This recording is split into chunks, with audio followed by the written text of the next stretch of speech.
My lords, in the gracious speech, His Majesty stated how the government's focus is on increasing economic growth and safeguarding the health and security of the British people for generations to come. With this in mind, there are 3 global changes afoot that pose serious risks to an already stressed economy and ultimately to British life and wider society.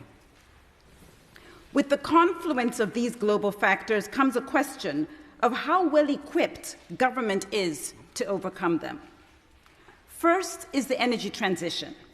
As a point of order, I would like to direct members to my interest as recorded in the Register of Interests.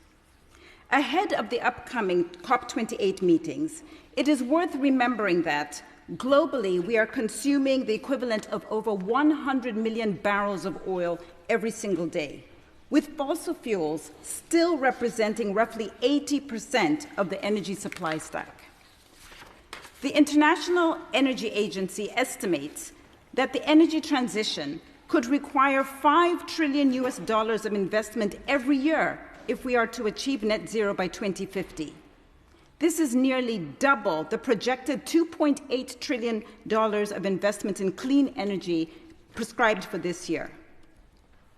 Together, these realities raise doubt about our ability to limit global warming by 1.5 or even 2 degrees in the nearing timeframe.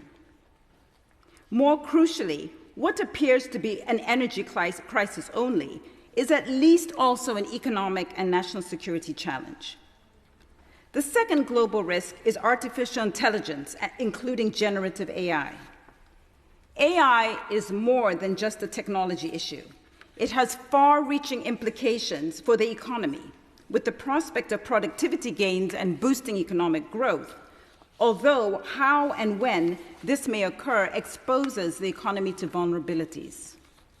AI also has implications for business, with predictions of a declining labor force, albeit leading to lower operating costs and higher company profits. AI has implications for society, as economic gains could largely accrue to owners of capital rather than to providers of labor, thereby increasing the threat of greater inequality and social unrest. Ultimately, AI could mean changes in the role and scope of government, as my noble friend, Lord Bridges, highlighted.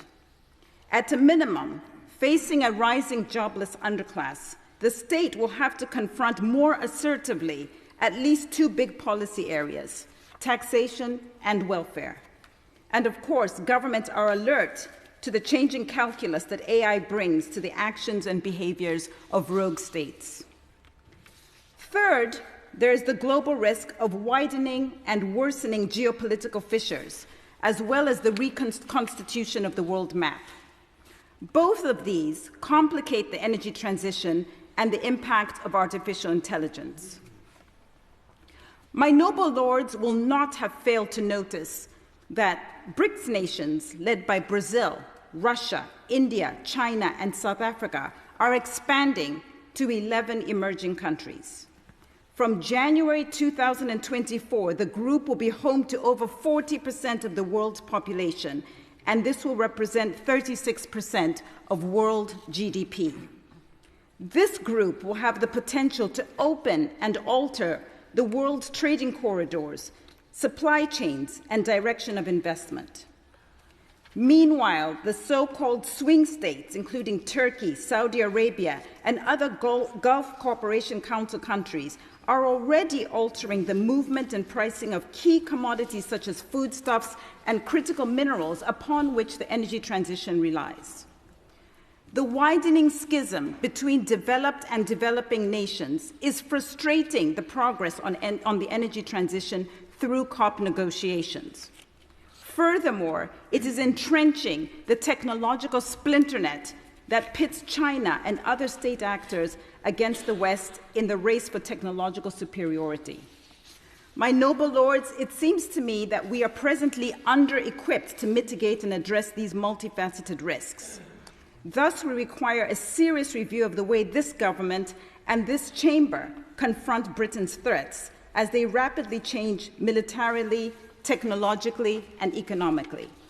Of course, the 2021 Government Integrated Review and this year's Integrated Review refresh remind us of the benefits of an overarching cross-departmental approach within which to think about global threats.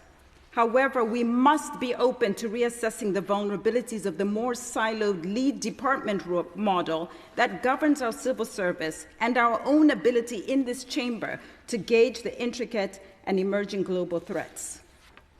After all, if there's one key lesson from the 2020 pandemic, is that there are always second-order effects that must be confronted by a more unified approach than that offered by the lead department model.